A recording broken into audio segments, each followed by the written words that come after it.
Naniniwala ka ba sa kasabihan na kung ano yung lagi mong sinasabi, yun ang mangyayari?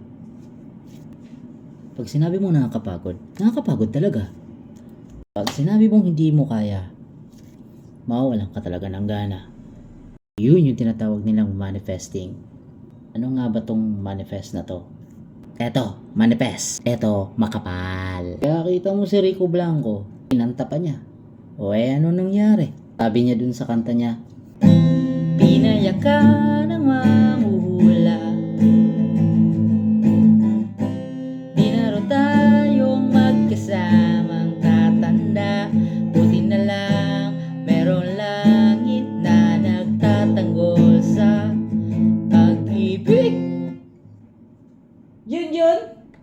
Kinala mo na naman to, gitara. O di nag-break sila, hindi na sila magkasamang tumanda. Ingat-ingat tayo sa mga binibitawan nating salita, mga lumalabas sa iyong bibig. Uy, 10 piso, lumabas sa bibig. Lagi mong sabihin, kaya ko to. Tatapos din to, mga karaos tayo. Yayaman tayo. Wag lang sa utang. Ganun, okay? Tara, shabu.